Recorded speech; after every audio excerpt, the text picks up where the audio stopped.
जय हिंद दोस्तों। पानी जिंदगी की सबसे बुनियादी जरूरत है और जब पानी ही हथियार बन जाए तो क्या होता है। 23 अप्रैल 2025 के पहलगाम आतंकी हमले ने इतिहास को मोड़ दिया। भारत ने पहली बार सिंधु जल संधि को निलंबित कर पाकिस्तान को एक बड़ा झटका दिया।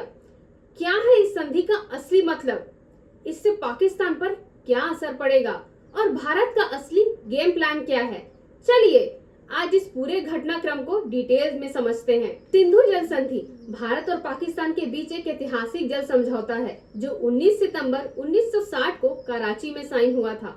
इसका उद्देश्य सिंधु नदी प्रणाली के जल संसाधनों का शांतिपूर्ण और न्याय संगत बंटवारा सुनिश्चित करना था।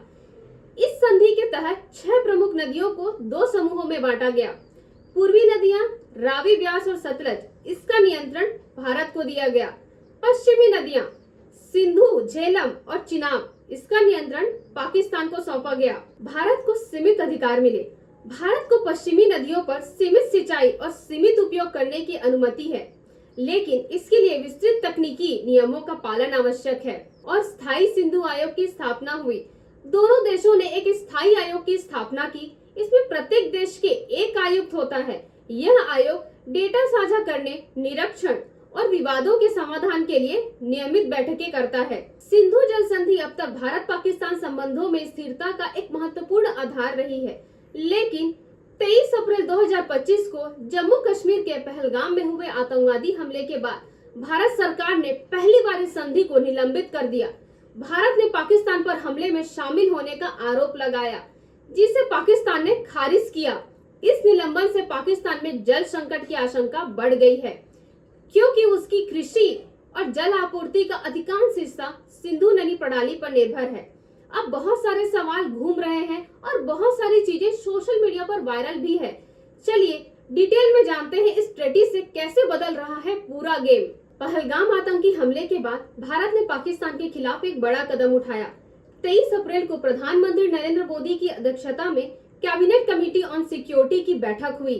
पाकिस्तान के खिलाफ 5 बड़े फैसले लिए गए। इनमें सबसे महत्वपूर्ण था सिंधु जल संधि का स्थगित करना। 24 अप्रैल को भारत ने साफ शब्दों में पाकिस्तान को सूचित कर दिया। यह संधि अच्छे रिश्तों के संदर्भ में थी, लेकिन जब रिश्ते खराब हो तो इसे बनाए रखना संभव नहीं। इसके अगले दिन ही केंद्रीय गृह मंत्री अमित शाह के घर जल शक्ति मंत्रालय की बैठक हुई और जल शक्ति मंत्री CR पाटिल ने घोषणा कर दी, सिंधु का एक बूंद पानी भी अब पाकिस्तान नहीं जाएगा। पर क्या इससे पाकिस्तान में सूखा पड़ जाएगा? सीधा जवाब है नहीं। भारत के पास फिलहाल इतने बड़े बांध और संरचनाएं नहीं है कि वह पूरी तरह पाकिस्तान जाने वाले पानी को रोक सके। जो भी प्रोजेक्ट्स है, जैसे चिनाब पर बगलीहार डैम या झेलम पर किशनगंज प्रोजेक्ट, वो run of the river project है। मतलब बहते पानी से बिजली बनती है, पर पानी स्टोर नहीं होता। अगर भारत जबरदस्ती पानी रोकने की कोशिश करे तो भी जम्मू कश्मीर और पंजाब में बाढ़ का खतरा हो सकता है। अभी पाकिस्तान के पंजाब और कराची जैसे इलाकों में पानी की सप्लाई को अचानक रोकना या बढ़ाना ही एक अस्थायी शस्त्र के तौर पर इस्तेमाल हो रहा है। भारत का असली मकसद क्या है? मकसद सीधा है, पाकिस्तान को पानी के झटके देकर उनकी अर्थव्यवस्था को डिस्टर्ब करना। 26 अप्रैल को झेलम का पानी अचानक छोड़ा गया। नतीजा, पीओके के गाँव में अफरा तफरी मच गई।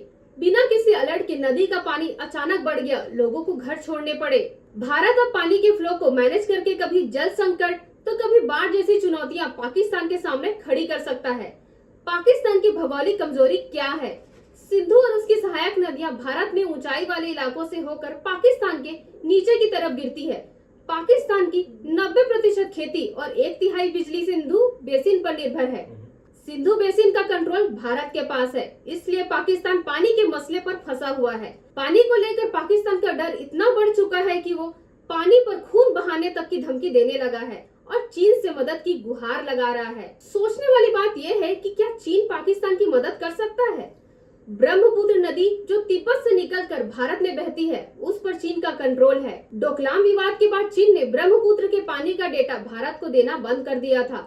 अब पाकिस्तान चाहेगा कि चीन भारत पर दबाव बनाए, लेकिन नदी के फ्लो को बड़े स्तर पर मोड़ना आसान नहीं होता। इसमें सालों लगते हैं और बहुत भारी लागत आती है।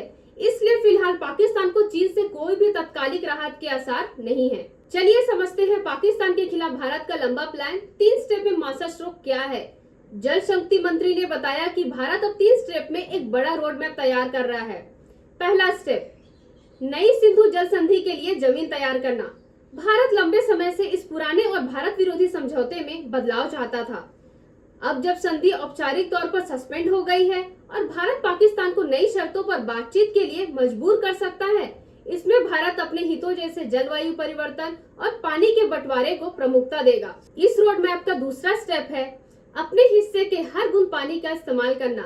भारत अब पूर्वी नदियों से मिलने वाले 3.3 करोड़ एकड़ फीट पानी का 100% उपयोग करेगा। इसके लिए कई डैम और प्रोजेक्ट जैसे Shahpur Kandi project, Sutlej Beas link project और उच डैम बनाए जा रहे हैं, जो 6% पानी बिना इस्तेमाल के पाकिस्तान चला जाता है उसे भी रोकने का प्लान है। इस रोड मैप का आखिरी स्टेप, पाकिस्तान जाने वाले पानी को मोड़ना। लॉन्ग टर्म में भारत बड़े पैमाने पर डैम, जलाशय और डाइवर्जन प्रोजेक्ट्स बनाएगा। नदियों की गाद निकाली जाएगी ताकि फ्लो को मैनेज करना आसान हो।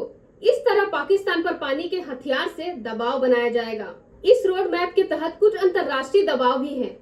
सिंधु जल संधि एक स्थायी संधि है जिसे सिर्फ 2 देशों की सहमति से ही खत्म किया जा सकता है, लेकिन वियना कन्वेंशन के अनुच्छेद 62 के मुताबिक अगर हालात में मूलभूत बदलाव हो जाएं, जैसे आतंकवाद, तो किसी भी संधि को रद्द किया जा सकता है।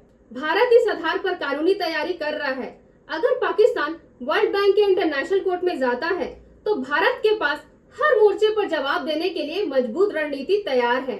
आगे के दिनों में हम देखेंगे कैसे भारत अपने जल संसाधनों को अपने हक में पूरी तरह इस्तेमाल करेगा और पाकिस्तान को अंतर्राष्ट्रीय मोर्चे पर भी घेरने की तैयारी करेगा। जाने से पहले एक क्वेश्चन आपके लिए, भारत का कौन सा मिनिस्ट्री अब पाकिस्तान को जाने वाले पानी का पूरा यूज करने के लिए प्लानिंग कर रहा है? इसका आंसर हमें कमेंट बॉक्स में जरूर बताइए। ऐसे ही वीडियोस के लिए चैनल को सब्सक्राइब कीजिए। कैसा लगा आपको हमारा ये वीडियो?